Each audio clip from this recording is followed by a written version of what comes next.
it hasn't even had the Jimmy Savile treatment.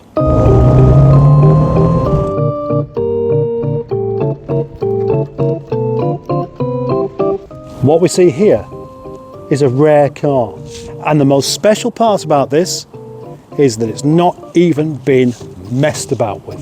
I've got to confess that I have never ever been impressed by fast Fords. The reason, I always feel they're somewhat overrated. They always get buried up to the max and driven like Audis are driven today. This shiny black example could be mistaken for a Granada if you squint, because it's the last of the Sierras. The Sierra that doesn't even look that dated. And today, seeing this in its original condition, I'm slightly of a changed mind. I actually think it looks quite good. This is an unbelievably straight car. It's got quite low mileage on it. It's been well looked after, it's been serviced, and it hasn't been messed about with under the engine either. And that's where they end up with problems. I always imagine that the Cosworth to be an unreliable car.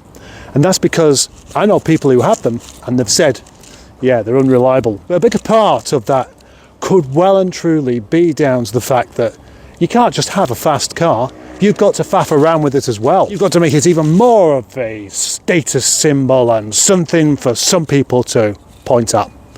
Maybe laugh, maybe not. You can tell this one's original because it's not rotten. It's clearly not crash damaged.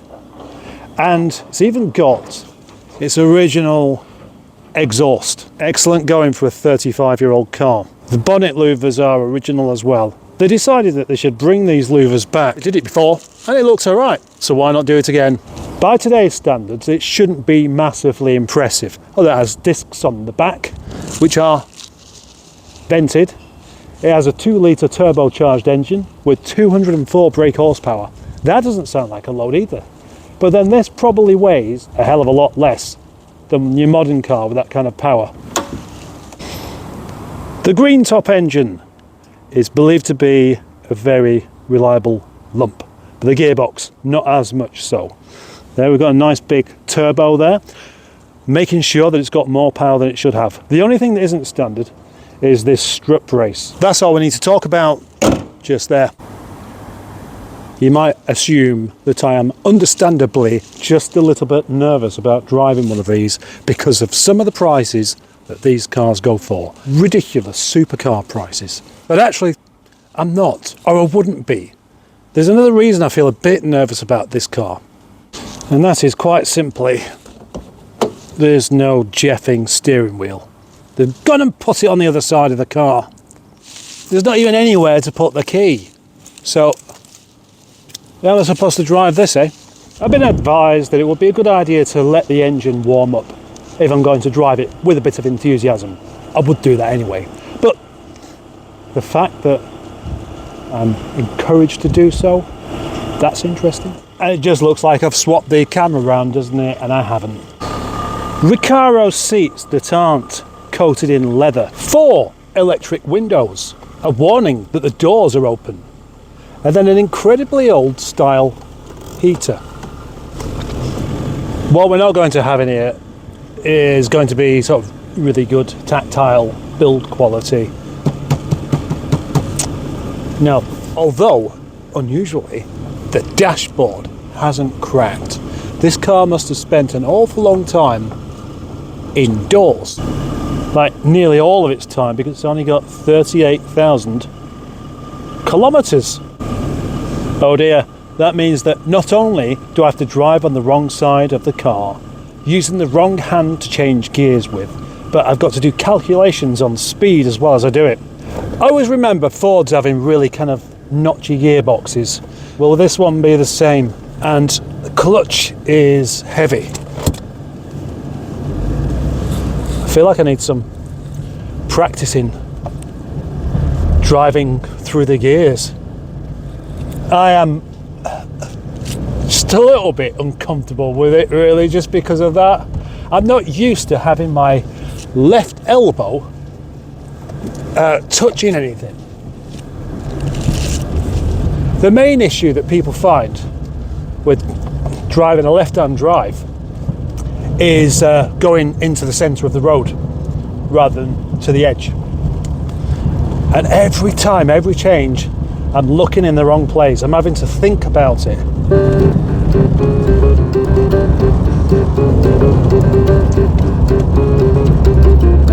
I feel like I'm getting used to it already. You don't normally see me having to concentrate a great deal when it comes to driving because I've done it for long enough to just sort of know what I'm doing. I'm not going to say I'm the best driver in the world, just the best in Great Britain. Weirdly enough, I just pulled over there because there was a Nissan Duke behind me, going at a speed where they thought was appropriate, where I can't quite tell. I was doing 40 kilometres, that's 24. Yeah, no wonder they were a bit tailgatey. I think I could get used to this really rather quickly, actually. Besides being a little bit disorientated by the fact that everything's in the wrong place, it's quite a nice drive, actually. It's ever so slightly bouncy. The steering is, well, good. It's doing what I would expect it to do. And the gear change is just a bit rubbery. That's the only thing. A bit more rubbery than I was expecting it to be. I don't know why, because I've driven Fords before and I know exactly how the gearboxes are, but I thought maybe in this one it would be a bit of a shorter throw.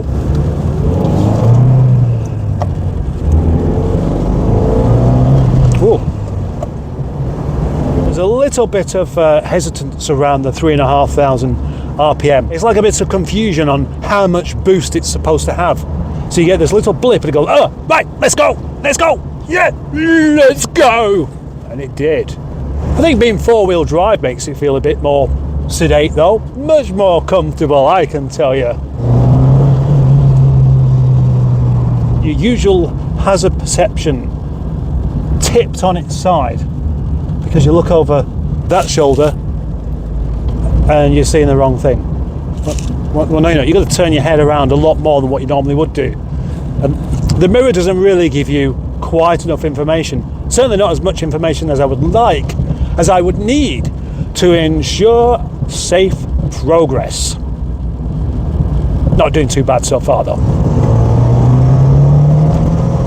Way. It's like having an intelligence test whilst trying to drive. The things don't really go together. Add to that, I'm telling you all about it. Unlike the Mercedes S-Class and the Range Rover P38 that I drove earlier on, this is something I've got to do quite a bit more thinking with. Reading the road ahead, making sure I'm placed well, checking my blind spots in a different fashion to what I normally would do. I'm not sure how many miles I would have to do in this car to actually think, yeah, I really do like it. But I can say that I'm not having an unpleasant experience. That goes quite well. It does have quite a nice, unexpected bit of punch to it. When I say unexpected, of course you expect it to have a bit of punch to it. Not off 200 brake horsepower, you'd think it'd have a bit less of an unexpected punch and more of a expected punch that isn't that painful. Terrible bit of road this is. Let's do this really carefully. Oh, Jesus. That's... what the bloody hell? What have they done to the road here? It's like they've dug it up and not put it back. That's awful. Simply awful. Now this is the kind of car that is going to be turning heads. All this traffic coming the other way, there's going to be not like just one or two people thinking, oh look, there's an old Cosworth. It's going to be the majority of them, except that my attention has been taken away ever so slightly just on concentrating on driving it and talking about concentrating on driving it. It's quite an experience.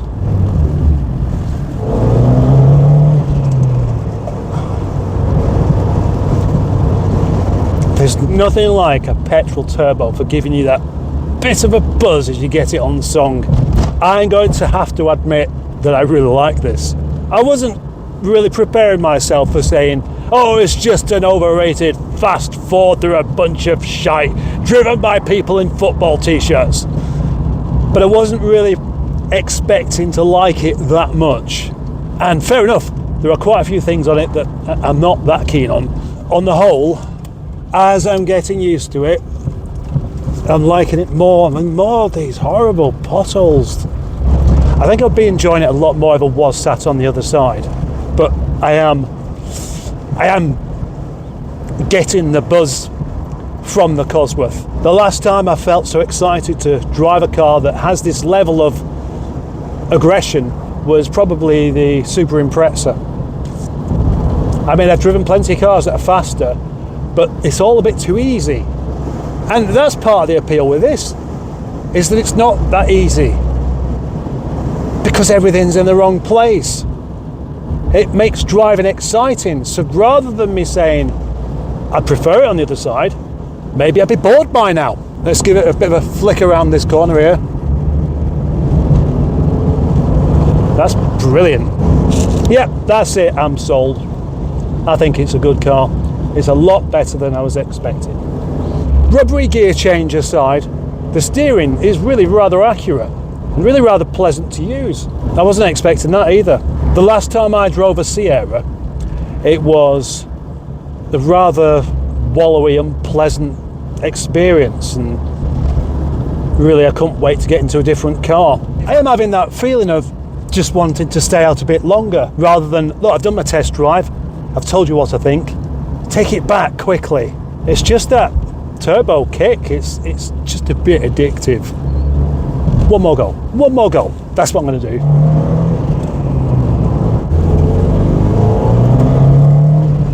I'm still going for the wrong side. Where I was expecting lots of people to notice this car coming the other way, people don't notice things as much as they used to do. They drive cars that have LCD screens and things to distract you. And even then, it's not enough, because they need to have their phone in their hand and be scrolling. When you drive a car that takes a little bit of concentration, you don't feel the need to be doing stuff like that, because you're not bored. You're engaged in the actual drive. And to me, that's a lot more interesting. Yes, I feel like Jimmy Nail now. Spender, big spender, which is exactly what you would need to be to buy one of these. Don't you need about £70,000? Something ridiculous, something way beyond what the car was ever expected to be worth. And it's only worth what people will pay. It just so happens that lots of people will pay that kind of thing. This is why you should teach your children to go into the trade. Be a plumber, be a plasterer, be a brickie or a roofer. Then you'll have enough money for one. If I had a spare £70,000, I wouldn't buy one of these. I'd buy a fast Rover. And that might be the unexpected part of this, because I could buy a fast Rover 420 GSI Turbo and then get another one and still have some money left over to drive it. I am not being critical of this car. I really did enjoy that. That was a great driving experience.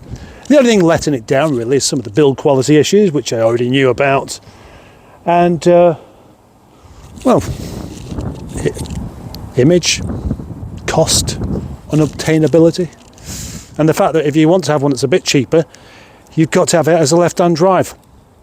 And that could be annoying. It could be something you just get used to, and then when you get into your right-hand drive car, you have to learn how to use that one as well. I don't know. Would that become a bit tiresome, or would it keep driving entertaining and interesting? And that's not a bad thing, because that means you're going to be paying more attention. Thank you very much for watching, and a super big thank you to Al's Detailing for letting me drive these cars today. Thanks channel members, thanks subscribers, thanks commenters, thanks likers, thanks for watching it to the end. Bye bye. Yeah, when the original Sierra came out in the early 80s, the jelly mould, it dated quite quickly. I remember seeing one when it was quite new outside a nightclub, and I was just a bit drunk. And when you're a bit drunk, sometimes you see things with different eyes. We all know that. Not usually a good thing. But on this occasion, I looked at it and I could see an old car. I could see what it looked like in the future, and it looked like it was 50 years old. Besides things being ever so slightly I can't even speak.